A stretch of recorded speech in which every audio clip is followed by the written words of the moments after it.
Tonight on To The Point. Families that have LGBTQ members like my own, we're crying out. Should school staff notify parents of their students' preferred gender identities? The big debate in Rocklin happening now. Plus, prosecuting fentanyl dealers. An inside look at why it takes so long.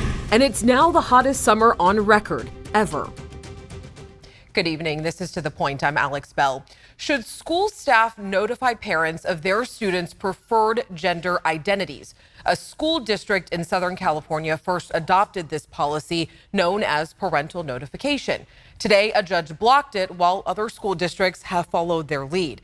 Tonight, the Rocklin School Board is voting on implementing the policy. Teachers have been outside the district's building protesting concern for kids' safety. Others feel that parents have a right to know. Our Luke Cleary joins us live in Rocklin tonight with more on the debate and that judge's decision. Good evening, Luke. Alex, there are hundreds of people here in Rocklin, and it's been very tense. We've seen heated arguments breaking out between people on both sides of this issue. And the Rocklin School Board started this discussion last month. They formed a subcommittee to revise its own policies and strengthen parental notification when it comes to gender identity and pronouns. And we'll be watching closely as they discuss their findings tonight and as this comes up for a vote. You know, this is a major cultural flashpoint that we're seeing playing out at school boards around the country. But it remains to be seen how the judge's ruling halting a Southern California school board policy will reverberate here in Rocklin. Attorney General Rob Bonta slammed the mandatory reporting policy. He said it could cause children to get hurt. This policy puts them in harm's way, and emotionally, psychologically, mentally, physically. And, it's a very straightforward analysis. You're not allowed to discriminate based on gender identity in California. And we've been speaking with parents on both sides of this issue. It's shaping up to be a very spirited debate inside at the school board meeting, which is set to start any moment now. And the fact that this comes on the same day as this judge's ruling really only adds to the drama that will be playing out here tonight, Alex.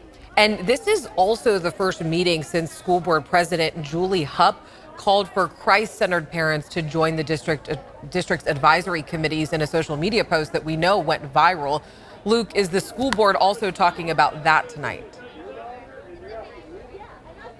Oh, we expect that to come up in the public comment as well tonight. Critics have condemned that post as blurring the lines between organized religion and a secular school district. But days later, the president did follow up that post by saying, in part, that people of all faiths are encouraged to participate as well. We're going to be here for the rest of the evening in what is shaping up to be a long and potentially heated meeting this evening, and we'll have more for you tonight at 11 on Late News Tonight. Alex? All right, Luke, thank you so much. And we've covered the parental notification policy before on To The Point. We talked to state Republican Assembly member Bill Astle, who is trying to get this policy implemented at all California public school districts, and told us this back in July. I do think it's important for parents to be involved. When a child is experiencing gender dysphoria, it's a real issue and it puts them at higher risk for mental health issues, including suicide. And we know through studies that the students do better with parental support. So to exclude parents, I think, is actually more harmful to the kids than positive. He responded to the judge's decision today, saying in part, today's ruling does not impact our fight to protect parental rights. The opinion of one state court judge is not binding on any other school board or court. I encourage other school districts to continue their deliberative process and to not be deterred by the Attorney General's intimidation tactics we saw displayed in court today. Assemblymember Astle went as far as saying that this will ultimately be decided by the Supreme Court. A group is also pushing to get the policy on the 2024 ballot, and this is something that we will continue to follow. In other news, the man accused of sexual assaults in Sacramento appeared in court today and remains in jail without bail. Kebay Cummings was found in New York more than a decade after the alleged attacks. He was brought back to Sacramento on Friday, where he was booked into the Sacramento County Jail on multiple sexual assault charges. If convicted, Cummings faces up to 180 years to life in prison. A police detective has turned himself in on misdemeanor charges following a crash that killed two brothers. 33-year-old Juan Carlos Rodriguez and 32-year-old Lionel Rodriguez. The detective was in an unmarked car on I-5 when he hit them on the side of the road last December. Defense attorney Mark Rocklin has this to say. There has been a real lack of charging police officers for committing crimes while they're on duty in Sacramento County for quite some time now. And this is a departure. It shows, I think, that the case was viewed very openly, very evenly, and very transparently by the DA's office. The detective was released on a promise to appear in court. A wrongful death lawsuit has been filed against the South Placer Fire District. Trenton Jennings, a former Marine, died by suicide last year. His family claims there was work environment harassment and failure to prevent harassment at the department. The family says they uncovered text messages of Trent discussing harassment, that he was mocked for his military service and initially denied the right to take Veterans Day off. Trent's father also worked for the department for 27 years. I wish I would have never worked there because my son wouldn't have followed in those footsteps. And, I can't help but feel guilty. We reached out to the department for a statement and have not heard back, but you can find more details on the lawsuit and Trent's achievements on our website, abc10.com. And the summer wave of COVID infections is continuing to heat up. Hospitalizations are on the rise, and there's information tonight about when we could see another booster shot. A rising number of COVID cases causes new concerns as students head back to school. Tonight, New York State is sending schools COVID tests and masks, and districts in Kentucky and Texas have briefly suspended in-person classes after a surge in cases. It's tough to say COVID is back when in reality, it never really left. We're just much better prepared to deal with it. COVID hospitalizations nationwide have increased more than 15% in 1 week. Still, hospitalizations are only about half of what they were this time last year. A new booster shot, which is expected to protect against severe disease and death from a new variant, could be available as early as next week. The FDA is expected to approve the booster as soon as Friday, and the CDC is expected to soon follow. I think it's important for people to start viewing this almost like we view the influenza vaccine, where it's going to be tailored every fall to the best of scientists' ability to capture the dominating circulating strain. Doctors also ask you not to throw out your expired at-home testing kits. The FDA has extended when certain brands expire. A list of those COVID test brands can be found on the FDA website. We also have a link on our website, abc10.com/tothepoint. And flu season is around the corner. Today, CBS announced that you can now get a flu shot. The CDC recommends people get their flu vaccine early in the fall, no later than the end of October. The pharmacy is also offering the new RSV vaccine for adults ages 60 and up.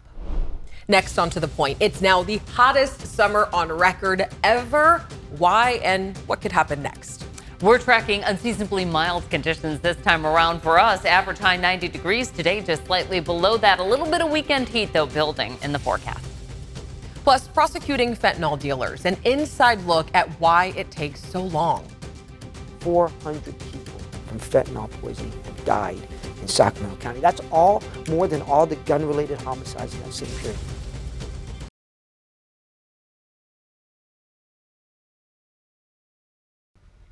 This summer has been the hottest on record. Last month was 2.7 degrees warmer than average.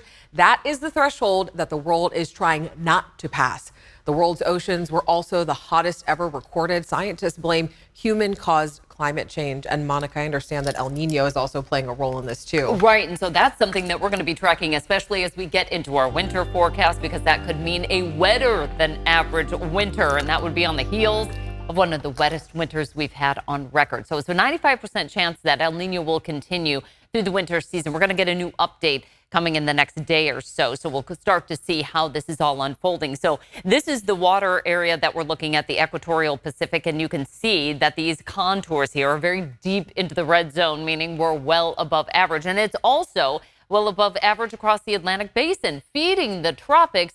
And yes, we're tracking another hurricane. This one is called Lee. It's in the Atlantic basin, and this is the peak time for actual hurricane development in that particular basin. We're going to track this all the way through the weekend. What we call with these our spaghetti plots, and you can see why, because it looks like a big bowl of spaghettis. But this is basically all the weather models coming together and depicting what the path will be. And right now it's on path towards the United States. It does look like it's going to make more of a turn to the north, but it's something that we'll be watching. Meantime, on the West Coast, we're watching a couple of weak weather systems move through the Pacific. It's just enough to keep that onshore flow going, and temperatures tonight in the 80s to near 90 down low, 70s to near 80 for the foothills, and close to 70 up top for the Sierra. Hour by hour forecast, we're going to cool things into the 60s by the time we get to 10 p.m. eventually getting into the 50s for tomorrow morning. That high pressure ridge is starting to make its return, though, as we head towards the weekend, and that's what gives us a touch of summer heat back in our 10-day forecast, as you can see here. It's not going to really stretch deep into our 10-day outlook. By the middle of next week, we're back into the 80s. So while, yes, we are tracking worldwide record heat, locally, we continue to stay pretty mild here, Alex. All right, Monica, thank you. Next, on to the point. EBT fraud, what many of you are telling us after our story last night. Plus, prosecuting fentanyl dealers, an inside look at why it takes so long.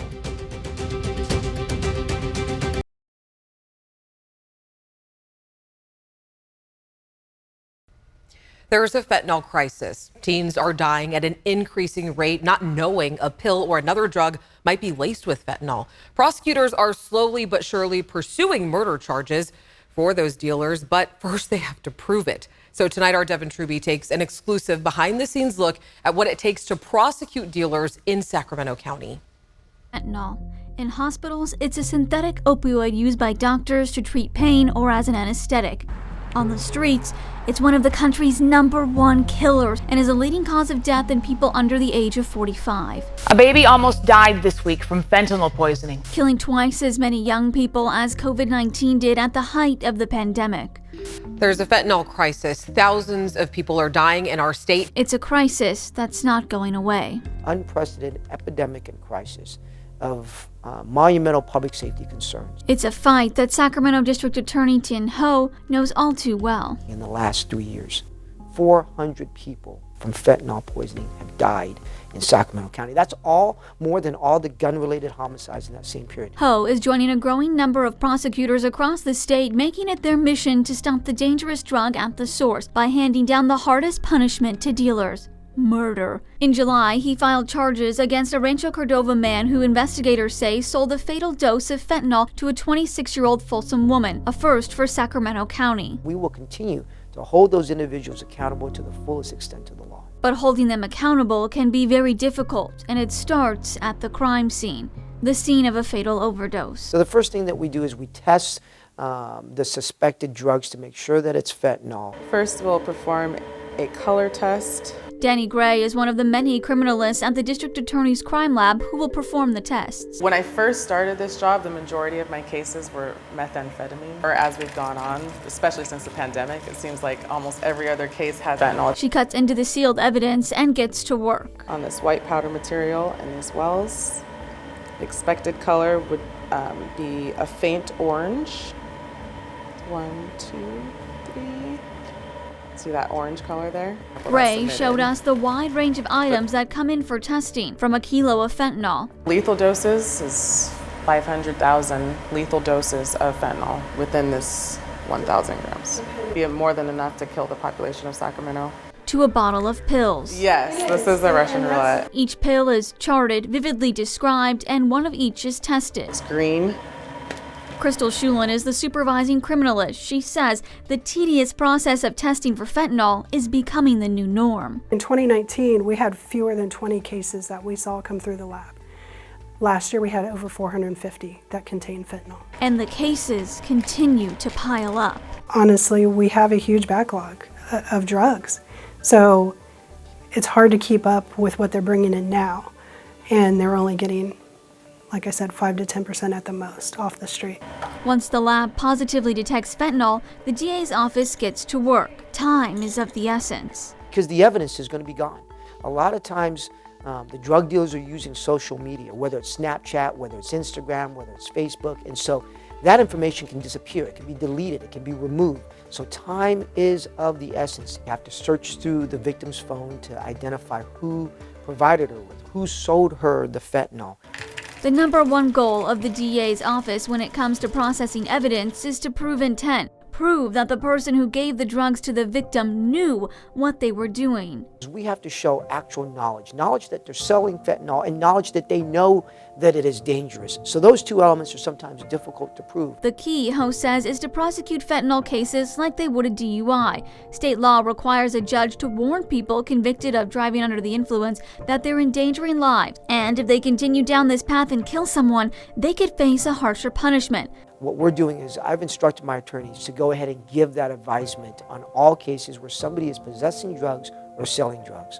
The message, whether the drugs are pills, powder, or another substance, if you peddle poison in Sacramento County, you will be prosecuted. You can hold somebody accountable for murder. Justice can be a slow process, while fentanyl floods the market. Basically, we lay 10 pills out in front of you, 6 of them will kill you. Is that a chance you're willing to take? And there is a group pushing for harsher laws that would target those who sell fentanyl. We spoke about them yesterday right here on the show, and they are trying to get an initiative on the 2024 ballot. New tonight, a bill that would decriminalize 5 natural hallucinogens, things like magic mushrooms, just passed the state assembly. The bill's author says if SB 58 is signed into law, it only decriminalizes possession of limited personal amounts and not sales. If approved again by the Senate and governor, the law would start in 2025.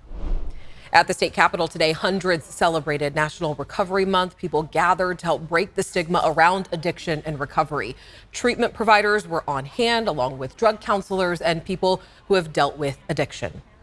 We're all recovering, and it's just a second chance at a better life for everybody. It gives me hope that we can do it. You know, I came from a hopeless state of mind. You know, I have a past, I have a history in and out of prison multiple times. I started using drugs at a young age, and to sit here and see individuals do it now gives me hope that it is possible. National Recovery Month lasts through September, and if you are looking for more information for those trying to overcome addiction or support recovery, you can head to the CDC's website. New information in the Georgia election interference case tonight. Prosecutors in Atlanta tell the judge they expect the trial of former President Donald Trump and his 18 alleged co-conspirators to take 4 months and involve dozens of witnesses. Prosecutors want to try all 19 defendants, including Trump, together, but the judge seemed unconvinced. It came in a hearing where 2 of the defendants, lawyers Sidney Powell and Kenneth Chesbrough, each asked to stand trial alone and earlier than the others. New legal trouble for President Biden's son, Hunter Biden. Special counsel David Weiss announced in a court filing that he intends to indict Hunter Biden by the end of the month on felony charges. He illegally purchased a gun when he was addicted to drugs. The gun charge was supposed to go away as part of the plea deal, but that deal unraveled in late July. President Biden is not commenting on the case. And today, Mitch McConnell said he will finish his term. The 81-year-old Republican Senate leader has been in the headlines over recent incidents of him freezing on camera. A Capitol Hill physician says McConnell did not have a stroke or seizure, despite speculation that he did. There's a money crime on the rise in California. It is hurting families in need and all of us taxpayers. And we're talking about EBT theft. Since our story yesterday, so many of you have been reaching out to us. And just so you know, EBT cards are how low-income Californians enrolled in CalFresh or CalWorks get their monthly stipend. Thieves are stealing the money by skimming, where someone quickly installs a device in an existing card reader that steals information from the magnetic strip with every swipe. Others will use phishing. And altogether, between the two programs, thieves have stolen more than $86 million in a little under 2 years. Now, the state recommends frequently changing your PIN number, especially right before you expect to get your benefits. But people are also asking, why can't chips be added to these cards, and why isn't the state doing more? So we are working to get you those answers, and we will report back with what we found. And I just want to say we deeply appreciate you sharing your stories with us. Next, on To The Point, the Rolling Stones releasing new music for the first time in nearly 20 years.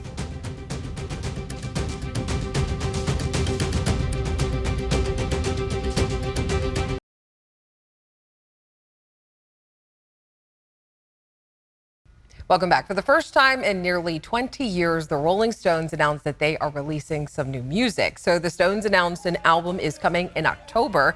While talking with ABC's Jimmy Kimmel, they will also have 12 tracks.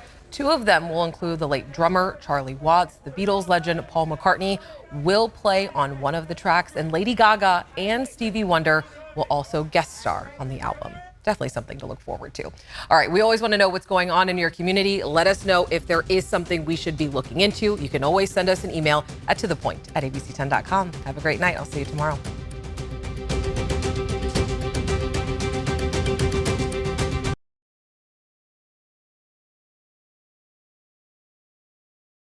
Hey, it's Alex. Just wanted to say thank you so much for watching. I really love hearing from everyone, and I hope that you'll stay in touch. Reach out to me on Facebook at AlexBellTV, or you can email me at tothepoint@abc10.com, or you can even send me a text message at 916-321-3310.